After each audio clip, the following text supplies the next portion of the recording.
qui vient de se passer, le massacre lâchement par 4 individus, dont un rappeur que je ne connaissais pas, qui s'appelle Sadek, avec armes, en réunion, sur Bassem, qui revenait de travailler le matin, n'est pas un fait divers. C'est un phénomène de société. Et moi, je ne souhaite pas cette dérive qui va droit à la copie à l'américaine. Alors déjà, sur le principe, on me dit oui, c'est une nouvelle génération, YouTube, on y va par nos insultes, etc. À la rigueur, c'est quelque chose que je n'accepte pas. En revanche, quand il y a un échange de mots, et avec des échanges de mots, pas de souci. Mais quand on passe des mots à la violence, et là c'est pire que la violence, c'est carrément un crime. Je dis stop, stop. Alors, premièrement, en droit, contrairement à ce que certains disent, ils ne comprennent rien au droit. Le droit pénal est très clair. Si une infraction pénale est commise, c'est-à-dire punie d'une peine de prison et une peine d'emprisonnement, le procureur a le pouvoir de se saisir en ouvrant une enquête préliminaire sans même attendre qu'il y ait une constitution de partie civile. Éventuellement, dans ce cas-là, je parle pour le Bassem. Il n'en a pas besoin. Pourquoi? Parce qu'on est dans l'affaire pénale, on s'est affranchi de la loi. En gros, au pénal, c'est prison et amende, et c'est une infraction avec l'État. Et quand on dépose plainte, c'est qu'on se constitue partie civile, c'est pour demander des dommages et intérêts quand on a été victime d'une infraction pénale. Mais il faut dissocier l'action civile que l'action pénale. Donc, par conséquent, le procureur étant sous la hiérarchie de la ministre de la Justice et celle-ci sous la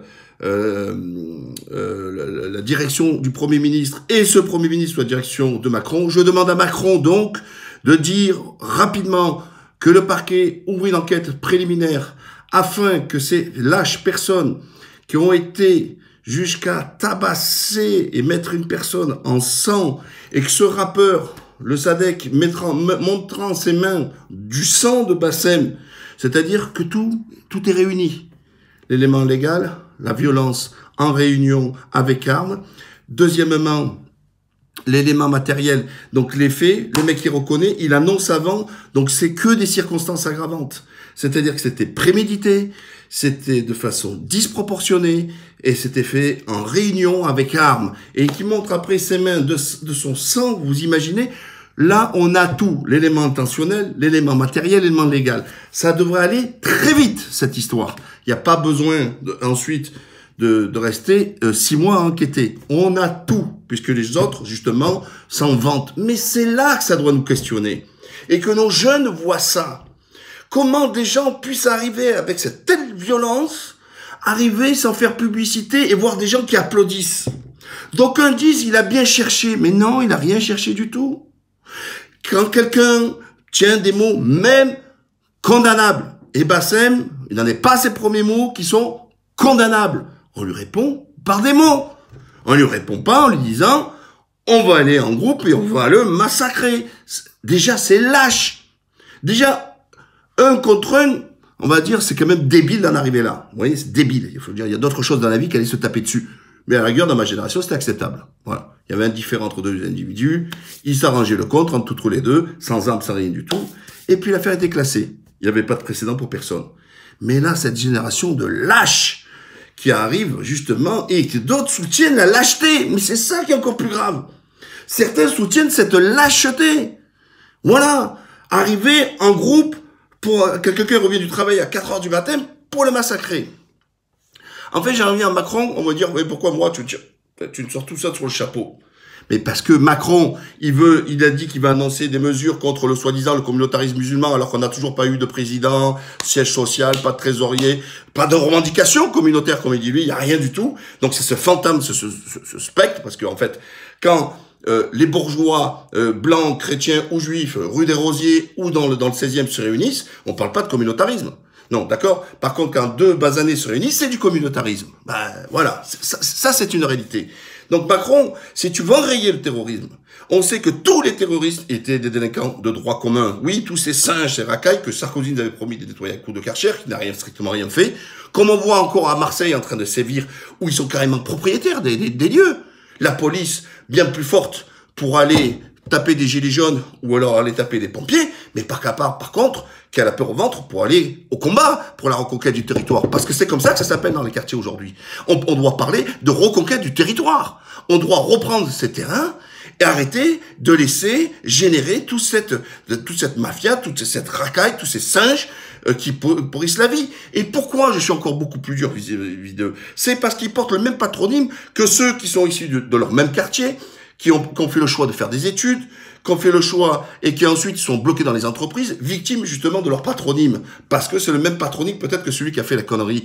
Ou alors tout simplement, certains ne sont pas forcément des études, mais qui sont des travailleurs et qui emmerdent personne. Voilà, ceux-là, ils sont bouchés. Alors pas pour faire les sales boulots, puisque là, on sait bien que entre nous, guillemets, j'aime pas trop dire ça, mais a priori, il faut le définir comme ça, de blancs ne veulent pas trop faire. Là, oui. Mais par contre, dans des postes à qualification, etc., comme il n'y a pas le plein emploi, les patrons, qu'est-ce qu'ils font? Ils choisissent, ils disent, écoute, à choisir, je choisis pas lui, je préfère celui-là. Voilà. Alors que si on était dans le plein emploi, il n'avait pas le choix, il était obligé de les embaucher, comme ils font dans les métiers manuels. Enfin, Macron veut faire, là, qu'est-ce qu'il va faire? Il va créer encore plus de discrimination envers les musulmans en parlant de communautarisme, donc en disant, voilà, celle qui porte le foulard, c'est l'ennemi de la République, c'est l'islam politique, ainsi qu'il lui porte la barbe. Donc eux, qui emmerdent personne, ils vont se retrouver encore emmerdés pour trouver un logement, pour pouvoir travailler, etc.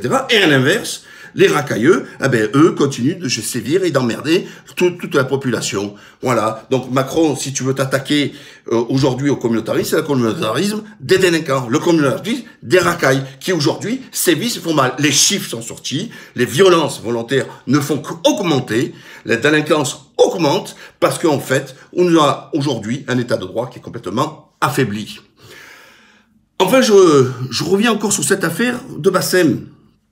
Mila, 2 semaines, 3 semaines de débat pour seulement des mots. Et tant mieux, que ça reste là, qu'elle a eu que des menaces verbales. Pas d'action. Rachid Ndiaye, l'imam de Brest, lui, a pris 3 cartouches dans le coffre. Et là, pareil. Alors, quand on en parle, c'est pour lui rappeler qu'il a eu des mots qui n'étaient pas acceptables concernant qu'on se transforme en singe, etc. Mais attendez, là aussi, ça prouve que on met au même niveau de prendre 3 balles dans le coffre que dire des choses qui, au contraire, qui peut être condamné. Mais il ne reste que des mots. Quand on arrive à mettre sur un même plan la violence des mots, qui peut sembler violente pour ceux qui la reçoivent, et la violence physique, excusez-moi, c'est complètement disproportionné. Et le fait de les mettre sur le même plan, je reviens sur les mêmes de Brest, ça n'avait pas fait grand débat. Au contraire, chacun disait, il était farfelu, il était ci, il était cela. Ça n'a mérite pas ça du tout, quoi que tu puisses dire, etc. Et à ce que je sache, c'est affranchi d'aucune loi. Voilà, ça aussi c'est important aussi de le dire et de le remettre dans le contexte. Voilà, et il parle à sa communauté de croyants. Donc s'il y a des gens qui doivent être choqués, c'est sa communauté de croyants avec qui il doit des comptes, et pas à ceux qui sont étrangers à cette religion. D'ailleurs, tout ce qui est religion peut vous trouver étranger. Voilà, ça c'est dit. Donc, je conclus. Déjà, abonnez-vous à la chaîne. Vous savez que Facebook me bloque souvent. Partagez un maximum. Demande à Macron aujourd'hui un plan Marshall de reconquête du territoire. Que notre jeunesse ne sera plus là, à voir librement des racailles dans des YouTube, tout ce que vous voulez, sur les chaînes de réseaux sociaux, etc., pour appeler à la haine et préméditer carrément de la violence. Parce que le Sadès, c'est ce qu'il a fait. Il a fait des vidéos en disant, je vais avoir son adresse, on va le rencontrer, etc. Donc, tout a été dit en amont. Que fait la police? Que fait la police? Voilà, c'est ça la question. Que fait la justice? Je ne fais ni le procès à la justice, ni le procès à la police. Je fais le procès aux donneurs d'ordre et à ceux qui ne donnent pas les moyens afin que ça puisse se faire. Alors, au lieu de vous amuser sur laïcité, pas laïcité, etc., aujourd'hui, on tue ou on veut tuer, pas justement en France. Et rien n'est fait pour enrayer tout cela. À la prochaine.